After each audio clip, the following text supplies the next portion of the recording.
안녕하세요. 아이들을 이야기하는 중년 아이돌입니다. 질문 하나 던지고 시작해볼게요. 여러분 어딜 가나 항상 몸에 지니고 다니는 물건 하나씩 있으실 거예요. 저도 그런 물건 있습니다. 지갑? 차키? 가방? 뭐 여러가지 생각하실 수도 있는데 사실 이것들보다 더 확실하게 몸에 지니고 다니는 거 따로 있죠? 네, 맞아요. 바로 스마트폰이에요. 스마트폰이라는 게 우리나라에 대중적으로 보급된 지 이제 올해로 10년, 정확히는 11년 정도 된 것 같아요. 사실 초창기 스마트폰은 그냥 기존에 있던 핸드폰의 조금 진화된 버전이었어요. 근데 10년이라는 시간이 흐르면서 스마트폰의 역할과 그 존재의 가치, 중요성은 정말 어마어마해졌어요. 집에 TV, 컴퓨터 없이는 살아도 스마트폰 없이는 못 사시는 분들 분명히 있으실 거예요. 이제 이른을 바라보시는 저희 부모님도 사실 그렇습니다. 다 스마트폰 덕에 우리 삶이 얼마나 편해졌을까요? 요즘같이 더운 날 은행에 갈 필요가 없어요. 그리고 두껍고 무거운 노트, 스케줄러 이런 거 필요 없습니다. 내 스케줄을 스마트폰이 다 기억해주고 때 맞춰서 알람도 해줘요. 게다가 뉴스나 재밌는 볼거리도 언제 어디서든 편하게 볼 수 있는 데다가 심지어 얘가 내 건강까지 체크해줍니다. 이제 스마트폰은 정말 중요하고 편리하면서도 진짜 고마움까지 느껴야 하는 거 아닌가 싶어요. 그런데 말입니다. 죄송합니다.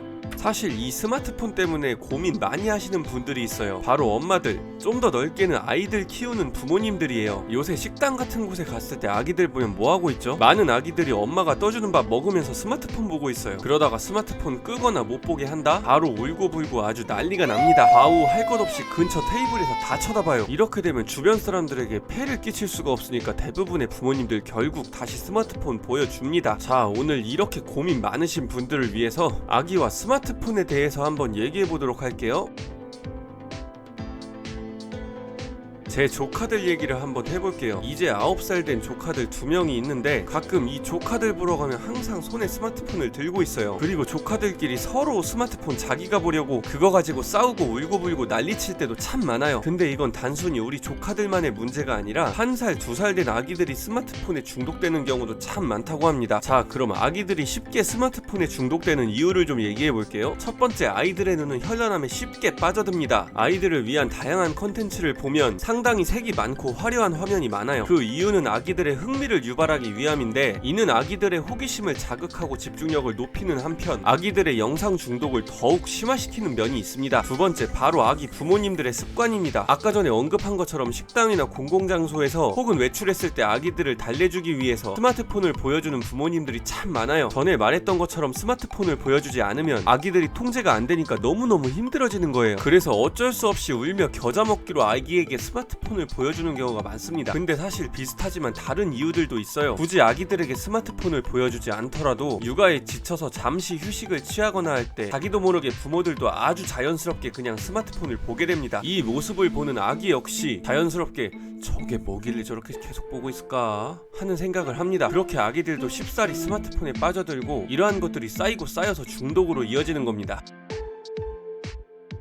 중독. 자, 단어만 봐도 딱 좋은 느낌은 안 나요. 아기의 스마트폰 중독, 어떤 점이 위험한지 한번 짚어보도록 할게요. 첫 번째, 신체 기능의 저하를 불러올 수 있습니다. 가장 크게 자극을 받는 눈, 시력 얘기를 해볼게요. 영유아들의 경우 눈에 들어오는 빛의 양이나 초점거리를 조절하는 훈련이 이뤄지는 시기입니다. 이런 중요한 시기에 스마트폰의 작은 화면을 계속 보게 되면 아기의 시력에 당연히 나쁜 영향을 미치게 될 수밖에 없어요. 또한 스마트폰을 보는 동안 눈의 깜빡이 힘이 줄어들어 어린 나이에 안구건조증 등을 유발할 가능성도 있습니다. 그리고 영유아기 때 스마트폰에 장시간 노출될 경우 아기의 면역 기능을 촉진시키는 우뇌의 발달이 저하된다고 합니다. 면역력 저하는 당연히 더 큰 다양한 문제를 이야기할 수가 있겠죠. 두 번째, 아기의 감각이 둔화될 수 있습니다. 스마트폰에 현란하고 자극적인 영상에 반복적으로 노출되면 빠르고 강한 정보에만 익숙해져서 현실 세계의 느리고 약한 자극에는 반응이 무뎌지게 된다고 합니다. 비슷한 예시로 다양한 미디어 컨텐츠가 넘쳐나는 요즘에는 독서가 과거에 비해서 사람들에게 큰 흥미로 다가오지 않는 것처럼 말이죠. 세 번째, 정서 발달에도 치명적일 수 있습니다. 직접 커뮤니케이션이 아닌 스마트폰을 통한 일방적인 주입으로 자신의 감정을 잘 표현하지 않거나 아기가 스스로 스마트폰의 세계에 빠져 정서 발달에 굉장히 치명적일 수 있다고 합니다. 이 외에도 밤 시간에 보여주는 습관이 되었을 때 수면장애 등을 유발할 수 있으며 스마트폰을 보는 잘못된 자세나 습관으로 인해 성장기 아기의 체형에도 문제가 생길 수 있습니다.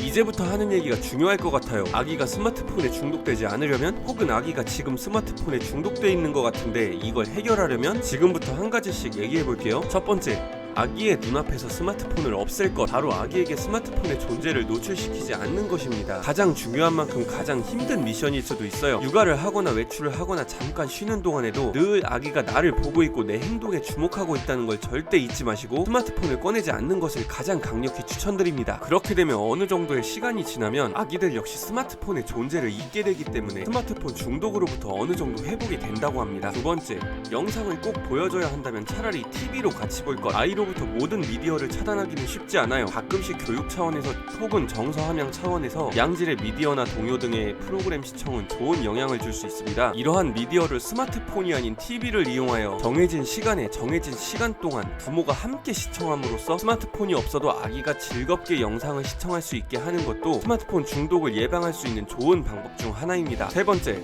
스마트폰보다 더 재미있다는 것이 많다는 걸 인지시켜주세요. 아기가 자라고 성장함에 있어서 가장 중요한 사람들은 바로 아기의 부모입니다. 부모가 아기와 함께 마주보고 함께 다양한 활동을 즐기고 함께 대화하는 것이 바로 가장 중요한 교육이자 놀이입니다. 어느덧 이렇게 되면 아기에게 가장 재밌는 건 스마트폰이 아닌 엄마 아빠와 노는 것이 될 텐데요. 다시 말해 스마트폰이나 TV보다 재미있는 것이 많다는 걸 아기에게 알려주는 것, 바로 이 점이 가장 중요한 내용이자 오늘 했던 이야기들 중 가장 핵심입니다. 그래서 다음 주 주제는 아기들이 재미있어하는 건 어떤 것들이 있을까, 이런 거에 관해서 얘기해보려고 합니다. 미리 다음 주 예고 드렸습니다.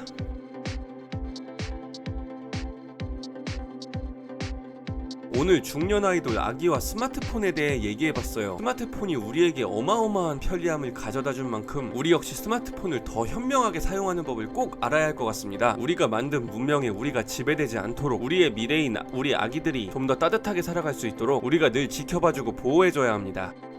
오늘 중년 아이돌 여기까지입니다. 구독과 좋아요 눌러주시고 댓글 많이 달아주세요. 저 모든 댓글 다 봅니다. 감사합니다. 다음에 또 봐요잉.